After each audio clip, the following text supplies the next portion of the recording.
1800 hours, Pakistan Standard Time. Assalamu alaikum. This is Radio Pakistan.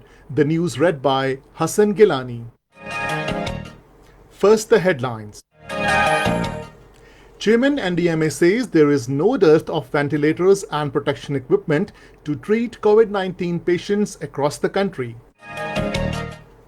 30 deaths were reported due to coronavirus in the country during the last 24 hours, while global death toll has risen to over 348,000.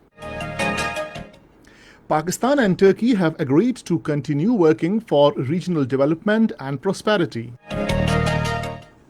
The 11-member team of French Airbus company has started investigation of airplane crash incident in Karachi. In occupied Kashmir, Indian troops in their continued acts of state terrorism martyred 61 Kashmiris over the past 3 months. Afghan government has urged the Taliban to extend a 3-day ceasefire set to end tonight while announcing to free 900 Taliban prisoners. And now the news in detail. Chairman, National Disaster Management Authority, Lieutenant General Muhammad Afzal has said there is no dearth of ventilators and protection equipment to treat COVID-19 patients across the country and everything is under control. Briefing media in Islamabad this afternoon, he said, at the moment there are 4,200 ventilators in public and private hospitals in addition to 500 ventilators in military hospitals.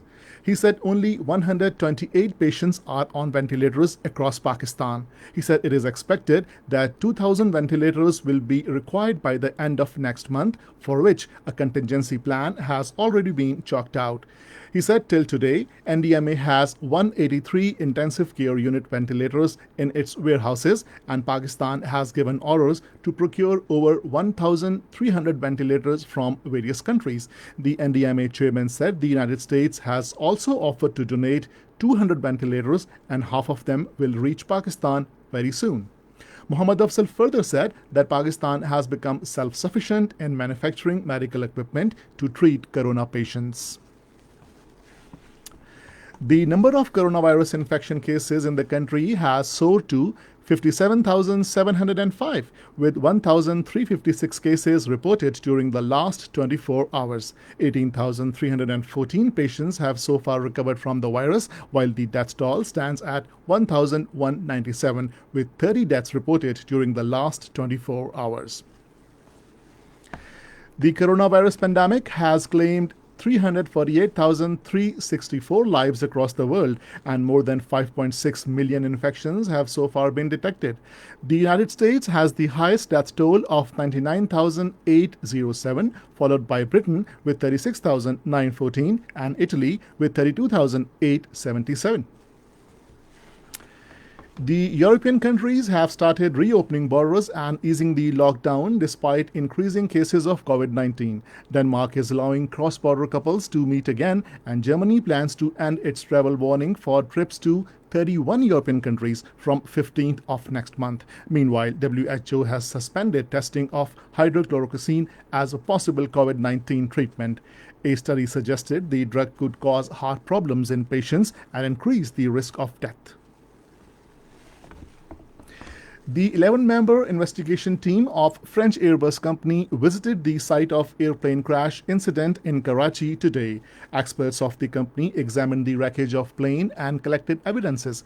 Earlier, the team was also briefed by the Aircraft Accident Investigation Board on preliminary investigation. The engineering staff and flight safety officials of PIA are also assisting the French team in investigation. Interior Minister Ejaz Ahmed Shah has assured that a transparent investigation will be conducted into Karachi plane crash incident as per the instructions of Prime Minister Imran Khan. He made the remarks during his visit to the residence of pilot Sajjad Gul, martyred in the plane crash in Lahore today. The Interior Minister condoled with the bereaved family and offered Fatiha for the departed soul. Speaker of Turkish Grand National Assembly Mustafa Sentop also telephoned his Pakistani counterpart Asad Kasser and expressed grief over the loss of precious human lives in plane crash incident. They exchanged views on important matters including bilateral relations and regional situation. The Turkish speaker congratulated Asad Kasser for his complete recovery from coronavirus. Asad Kasser stressed the need for enhanced cooperation at the international level to face the challenge of COVID-19 pandemic. They also agreed to continue working for regional development and prosperity. Earlier, Speaker of Turkish Grand National Assembly also telephoned Chairman Senate Sadiq Sanjrani and discussed bilateral relations and regional situation. Both the sides agreed to accelerate efforts for regional progress and prosperity. This is Radio Pakistan. In occupied Kashmir, Indian troops, in their continued act of state terrorism, martyred 61 Kashmiris over the past 3 months.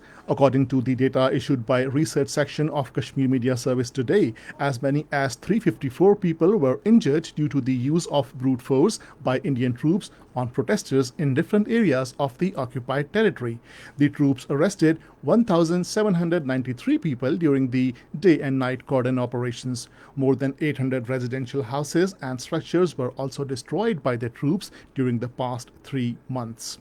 On the other hand, the scholars associated with the Kashmir Scholars Consultative and Action Network, in an open letter to address to the UN Chief, the UN Office on Genocide Prevention and the Responsibility to Protect, and the UN Security Council, have sought their intervention on urgent basis to prevent forced demographic change by India in occupied Jammu and Kashmir. The group also drew the attention of the heads of top UN bodies towards the worsening human rights situation in occupied Kashmir. Meanwhile, the recently announced illegal Jammu and Kashmir domicile law has been challenged in Supreme Court of India. According to Kashmir Media Service, the founder and patron of J&K National Panthers Party, Professor Bhim Singh, has claimed that he has challenged the new domicile rules for Jammu and Kashmir and has argued for the restoration of the state subject laws, statehood and special status, which was changed on 5th August 2019. In a statement, he said changing status of Jammu and Kashmir is unconstitutional that violates the letter and spirit of the Constitution of India. He said Jammu and Kashmir cannot be reduced to a union territory by Government of India.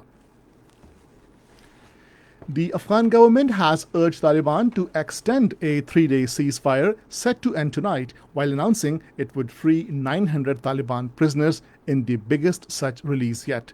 A spokesman for Afghanistan's National Security Advisor Javed Faisal, while speaking at a news conference in Kabul today, said, "For better management of the prisoners issue, it is important to extend the ceasefire. The release is part of a prisoner swap under a deal struck by the Taliban and the United States in Qatar in February."